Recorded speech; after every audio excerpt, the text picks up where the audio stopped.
Welcome to Alaska Weather, a production of Alaska Public Media and the National Weather Service, Alaska Region. Produced and broadcast daily from the studios of KAKM, Alaska Weather provides complete forecasts, public, marine, and aviation for all of Alaska. Alaska Weather is made possible by the following sponsors.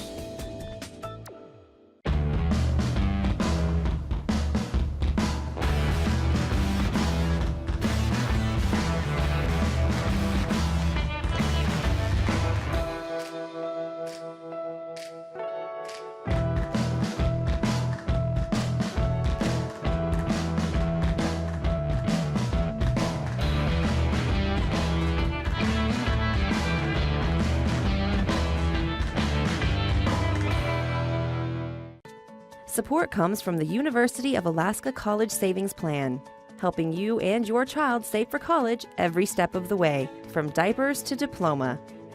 More information at uacollegesavings.com.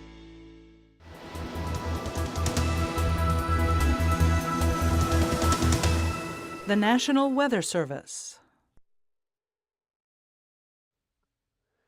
Well, good evening, ladies and gentlemen. Welcome to Alaska Weather. Tonight is Wednesday, March 2nd, 2016, and as always, you can keep up to date with all of the National Weather Service in Alaska at www.arh.noaa.gov. Our weather info line is 1-800-472-0391, and that is a 24/7 line. And there you can follow us on Facebook at NWS Alaska, and that will bring you the Fairbanks, Juneau, and Anchorage Weather Forecast Office. You can use the hashtag on Twitter, AKwx, and use our call sign at NWS Alaska to get in touch with us on there. And follow us on YouTube using the call sign AKwx TV. You can check out this show, past segments, and a few other segments later on this evening. So let's jump right into things here for our March 2nd, 2016. And we'll start to take a look at our headline slide, and we can see that we have pretty quiet weather throughout much of the state. We have high pressure over south central, and that's going to make for clear and cool conditions. A little bit cooler than we have been seeing with our southerly flow over the past couple weeks. With these clear skies, we're radiating out, still not a ton of sunlight, and so thus, especially east side of Anchorage and the Copper River Basin, allowing those areas to really radiate out all of their thermal capacity, and thus seeing our temperatures drop a little bit lower than normal. Blowing snow across the Arctic and the Coast Range, in the Brooks Range, and we'll get to that in just a minute here on our hazard slide. Rain and wind, and that'll be associated with the low pressure moving into the Gulf of Alaska, and then we also will expect some lower pressure to develop over south central Alaska later in the week. So taking a look at our hazards here, we just have two winter weather advisories, and these are for blowing snow conditions. One up here along the central Beaufort Sea coast, and one just north of the Brooks Range here near Arctic Village. And those are for northeast winds 20 to 30 miles an hour, and that's just going to help to kick up some snow that's already fallen on the ground. Not expecting a lot of snow to fall with this event or accumulate, as there's not much in the way of weather going on up there from the sky, that is, but the winds will help to push some of the snow that's on the ground along and create visibility is about as low as a half mile. So be advised if you're traveling up there or need to go outside. Also, this is in effect until 6 a.m. tomorrow morning. Taking a look at our satellite now, as you can see here, our area of low pressure continues to spin out over the western Aleutians, and we'll put this into motion for you. Continues to spin out here just north of Atka and Adak, and with that, it's really controlling the flow across all the bearing with southerly flow on the eastern side of it and north to northwest flow on the backside. So we have a rain-snow mix here, a little bit more like rain near Sandpoint and Cold Bay, and then west of the western Aleutians, we can expect things to turn to all snow. Out over the south central portion of the state, you can see clear skies have been the predominant story today, all the way through the Gulf of Alaska and even stretching down into southeast Alaska. Pretty nice day for much of those areas with lots of sunshine and fairly warm March temperatures. We do have mostly clear skies. Some of this is just some snow reflecting off of the ground up towards Fairbanks, just a few or high clouds up there, and then that's where we start to see some of our blowing snow along the Arctic coast. Let's take a look at that one more time. One thing we do want to look at is down towards the Gulf of Alaska and the North Pacific. Here we have a fairly wide swath of moisture. Much of this is associated with the low pressure system that is off our map down towards British Columbia, but with that, a lot of moisture is making its way towards the Dixon entrance. It's running into this high pressure, but we do see some increasing moisture and shower activity towards the Dixon entrance, and the winds will be on the increase as this system slowly works its way up towards the Gulf of Alaska. So we take a look at the loop one more time and really look at that feature as it slowly makes its way up. It will continue to dissipate as it does so. And then up over the Arctic coast, you can see there some of that easterly flow courtesy of the strong area of high pressure well up to the north of the state, and that will help to continue to produce those blowing snow conditions along the Arctic coast. So let's jump into our afternoon surface map here, and you can see our area of high pressure is at 1,018 millibars. Not overly strong, but enough to bring some sinking air, which helps to dry the atmosphere out. And when that happens, we usually lose any cloud cover that we had. There was maybe just a little bit of patchy fog out in places tonight, or last night, and this high pressure has been strong enough to help that to dissipate through the day. So mostly clear skies across much of southern Alaska. This area of high pressure is starting to push to southwest Alaska as well, helping to bring clearing conditions into the Bristol Bay region. Do have some light fog reported at Kodiak this afternoon, but again, that high pressure should help to dry things out all the way through there. Down towards the southern portion of the Alaska Peninsula and out towards the eastern Aleutians, some light rain, mainly in the southeastern. Southeast winds are pushing it mainly up against the southern side of the peninsula there on the Pacific side. As we get out towards the central Aleutians, that's where the rain starts to mix with some snow. And then on the back side of this area of low pressure, this trough here in the black line, that's where we start to see things change to all snow with some colder air wrapping in off of Russia. Up along the Arctic coast, that's where we're seeing our areas of blowing snow. And again, we have the advisory out for that location. We do have some areas of fog as well, so if it's not blowing snow, it could be fog that helps to reduce your visibility up there, and just some light snow showers being reported in those locations along the Seward Peninsula as well. Down towards southeast Alaska, again, here is our fairly strong area, 964 millibar area of low pressure.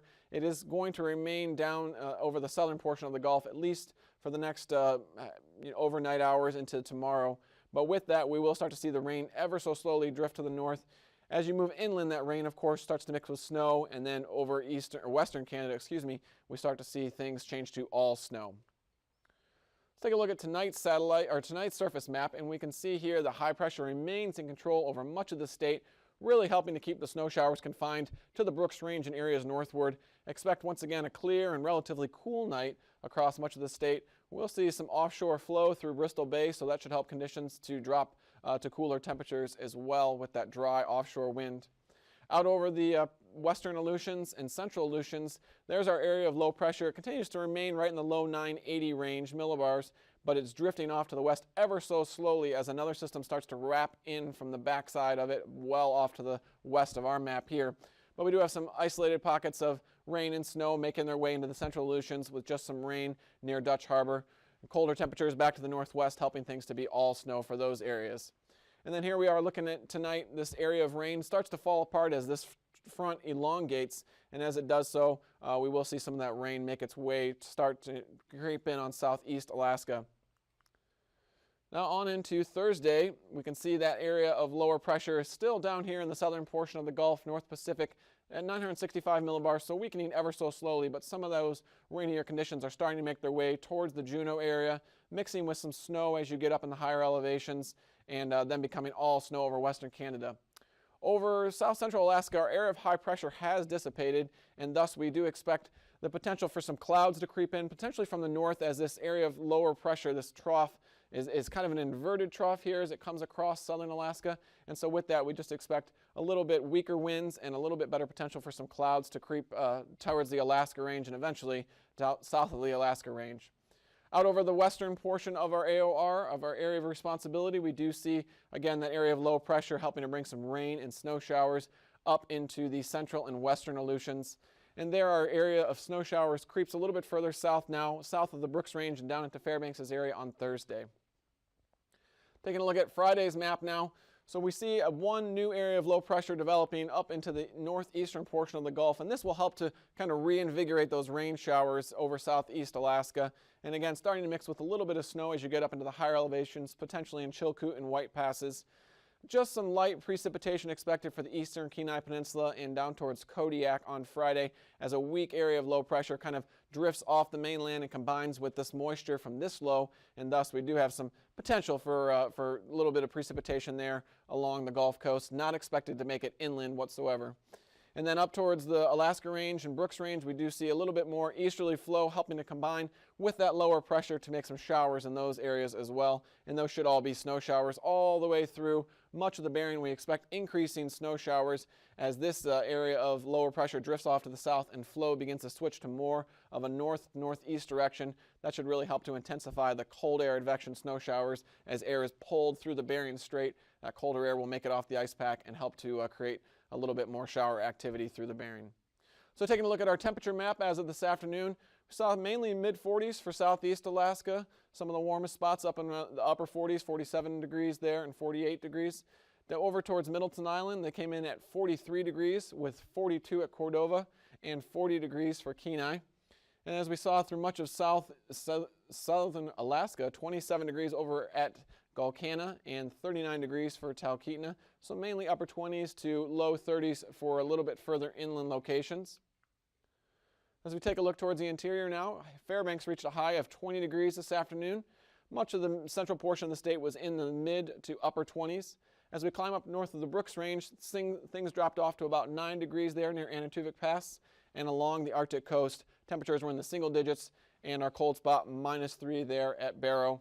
Down towards the Seward Peninsula, Nome was at 32 degrees, and Cape Lisburne came in at 16 degrees as of 4 p.m.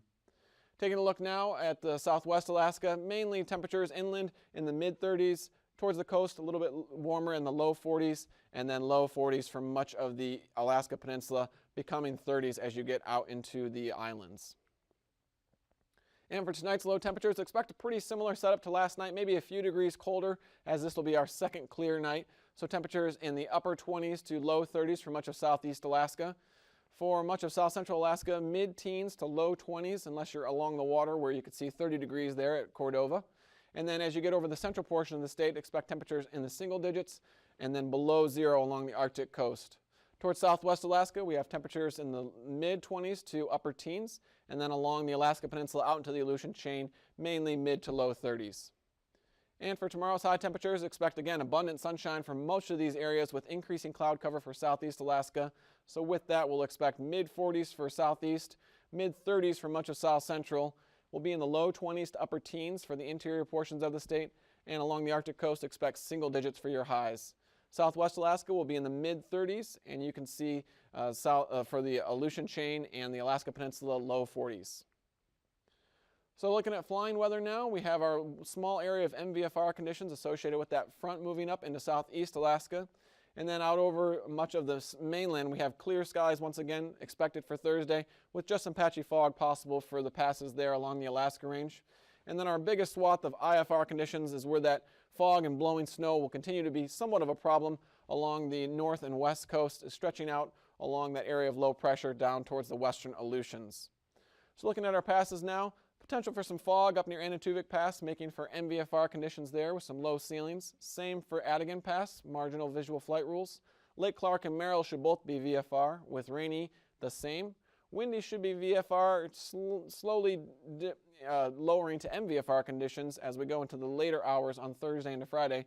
Same story with Isabel, as increasing moisture starts to make for some low ceilings. Also from Antasta, Tanita will be the same story there. Portage should be VFR throughout the period. Chilkoot and White will also be VFR throughout the period. So as we look at our freezing level now, again, fairly similar to yesterday with maybe just a small increase in some warm air over the Gulf, courtesy of that next area of low pressure moving in. So freezing levels about 2,000 feet there, right along the Gulf Coast and up all the way to the surface over as you get towards Nunivak Island. Taking a look at tomorrow's icing charts now. You can see here a small pocket as we do have some of that moisture drifting from the northeast offshore, and we expect that a light to isolated moderate below 7,000 feet. As you get out towards that area of low pressure, you can expect below 8,000 feet, light to isolated moderate coming out of the southeast, and then below 13,000 feet on the backside of that system with a little bit more instability. Below 10,000 feet in a small band along that frontal boundary for light to isolated moderate icing. Looking at our jet stream now, again, the real potent energy is going to remain well south of the state, coming out of the western hemisphere and diving down at 120 knots and then all the way at 180 knots. That's again, a pretty intense jet. And then coming up and over this ridge here over the western United States. Small jet finger supporting this area of low pressure that we've been talking about over the eastern Gulf, and otherwise just a fairly weak finger at 60 knots diving through the Bering Strait. Looking at our 9,000-foot winds now, we see it coming out of the southeast, wrapping around this area of low pressure, and then pushing down along the Aleutian Chain and Alaska Peninsula at about 40 knots before it rises back up and over at 45 knots over that area of low pressure. And down towards southeast Alaska, that's where some of our stronger winds are with that frontal boundary at about 60 knots out of the southeast. Looking at 3,000-foot winds now, fairly similar story, just a little bit lighter here, 40 knots out of the south towards southeast Alaska, becoming northeasterly at about 40 knots towards the Alaska Peninsula, and then fairly light northeast flow, 15 to 30 knots at 3,000 feet for much of the west coast. So that's going to result in just a small area of turbulence, light to isolated moderate, below 10,000 feet for much of the Gulf. Stay tuned, we'll be right back with your marine forecast. Well, cornices are the bomb of the backcountry. A real effective tool for testing the stability of the snow. If you can get maybe a refrigerator-sized block of snow rolling down the slope, you know, that's a pretty good test of the slope. If nothing happens with that big block of snow rolling down the hill, makes you feel a little more comfortable about skiing that slope. And I tend to avoid the real big gnarly ones. I work with the fresh small cornices, maybe the size of a refrigerator at the most, and kind of work back from a point of safety, maybe near some trees, kind of working out towards the edge. I try to get a good look at it, see how overhung it is, and work in from the side of it. If I've got a rope, tie into that rope, and definitely want to avoid the big overhanging ones and work with the smaller fresh cornices. You can also take a piece of parachute cord or small diameter purlon and tie some small knots in it and use that to saw the cornices off with. Maybe a 20 or 30 foot piece will do a pretty good job on a cornice maybe the size of a Subaru or one of the modern Cadillacs. There are a number of other quick and easy ways to test for instabilities in the near-surface snow. By stepping above a ski track, you can test how easy it is to kick a small slab onto the ski trail below. Or you can jump on the triangle of snow at the apex of each switchback. Finally, you can saw out a small block with your glove, then pull on it. All of these simple tests take only a few extra seconds, and by making a habit of continuously performing them throughout the day, they yield valuable information about how well the surface slab is bonded to the underlying snow. For deeper weak layers, however, you will need to dig down with your shovel and do more formalized snow pit tests. We can think of a snow pit as a miniature avalanche path where, under controlled and safe conditions, we perform various tests to see how well the slab is bonded to the underlying snow. First, after digging the snow pit, simply feel the various layers of snow. The weak layers easily erode away, while the strong layers stand out in relief. Then, make the snow pit wall smooth and vertical. One simple test is the shovel shear test. First, make vertical cuts in the snow pit wall the same width as your shovel. A snow saw saves time, but you can also cut with the tail of a ski. Next, cut behind the block only as deep as the shovel will penetrate. Insert the shovel and pull. Don't lever on the shovel, but simply pull straight out. Pay attention only to the straight, smooth breaks which come out easily. You can look at the bottom of the block to see what kind of weak layer was involved. Shielding with your hand makes the crystals easier to see. Then, cut behind the block again and pull with the shovel until you get to the bottom of the snow pit. Although the shovel shear test is a good test for finding and identifying weak layers, there are much more reliable tests for determining the stability of the snowpack. The best single stability evaluation slope test for a backcountry skier with being the Rooch blocks. We used to do a lot of shovel tests in my own personal ski touring. We're finding now I do some shovel tests on the flats, but more and more the Rooch block is the test of choice for the slopes. In a Rooch block test, after digging a smooth snow pit wall about as wide as your skis, use the tail of a ski to cut the sides and the back. If the snow is too hard, you may have to use a shovel. The block should be isolated on all four sides and be about a ski length wide and about the length of a ski pole up the slope. Then you simply put on your skis or snowboard and step gently onto the block. Finally, you jump on the block progressively harder until it fails. And we've been studying the Rooch block fairly intensively in British Columbia for the past 2 years now, and what we found is very much in agreement with the Swiss experience. If a block releases, when you're isolating the block, when you're approaching the block, stepping into place, or the first push, then the slope is dangerous and should not be skied. If it takes either of the jumps into the air to release the block, then there's still a possibility of the slope releasing, and the slope should be either not skied, or you should pull out all your safety tricks, use your best route selection to perhaps ski a less steep slope nearby, but it really requires full precautions. The slope is suspect if it goes on either of the first two jumps. If it doesn't go at all, or if it only goes with an unclean break, not a nice clean failure, or if you have to jump repeatedly to get it to go, then there seems to be a low risk of the skiers triggering avalanches on that slope. But even that is conditional.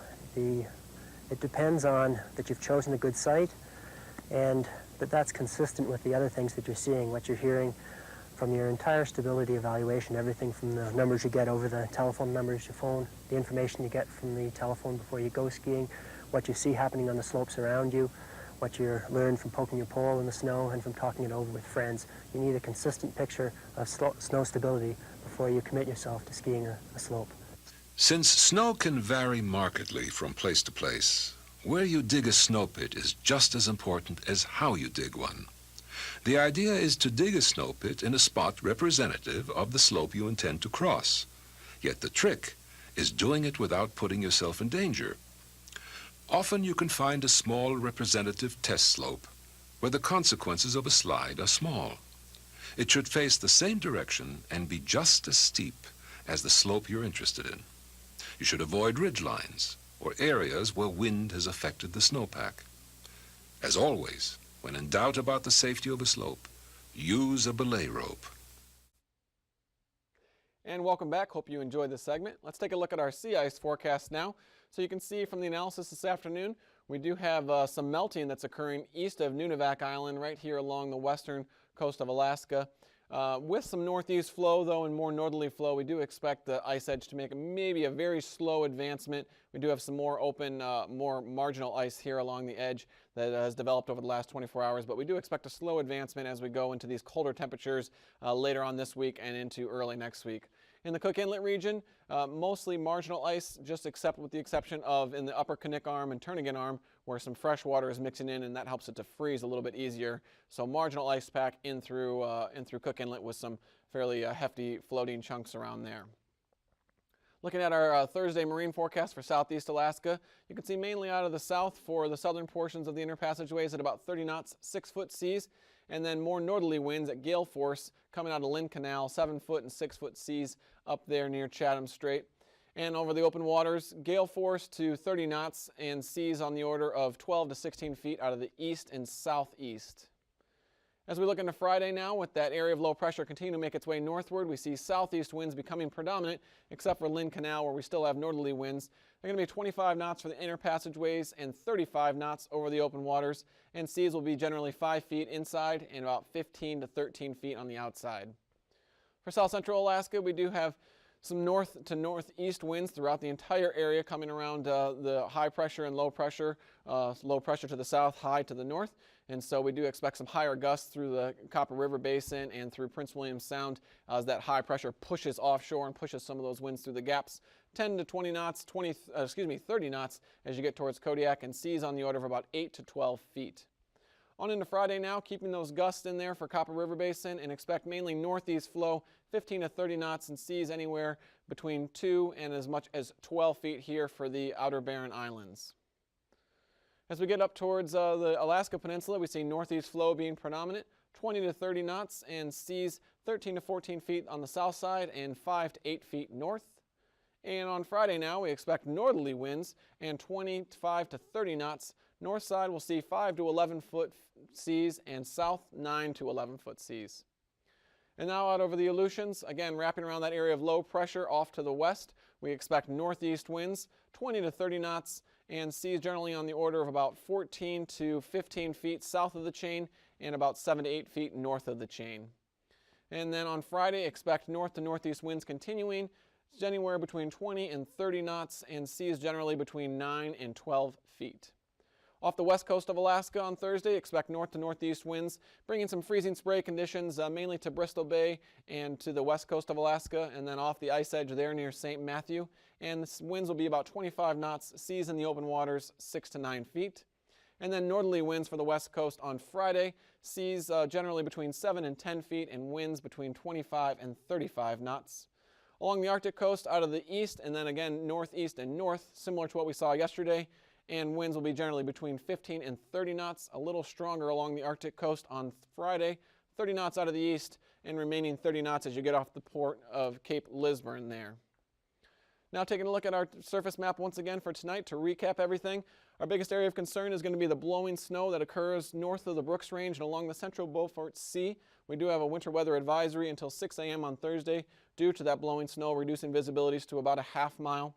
And then out over the Aleutians, we again expect just a mix of rain and snow over much of the central and western Aleutians, courtesy of that area of low pressure. Again, seeing improving conditions for much of the Arctic coast on Thursday, but starting to see those snow showers slip a little bit farther south towards the Alaska Range. And here's our area of low pressure that will start to bring some rain and inland snow to parts of southeast Alaska. On Friday, that rain makes its way towards the Gulf and starts to spread in towards the eastern Kenai Peninsula as snow showers make their way over the Alaska Range. Thanks for joining us this evening. I hope you have a great Wednesday. These forecasts are to be used for planning purposes only. Call 1-800-WX-BRIEF for a formal pre-flight briefing. Always file a flight plan before you go flying. The U.S. Coast Guard Auxiliary urges you to leave a float plan with a friend or the harbor master before you go boating. Alaska Weather is made possible by the following sponsors.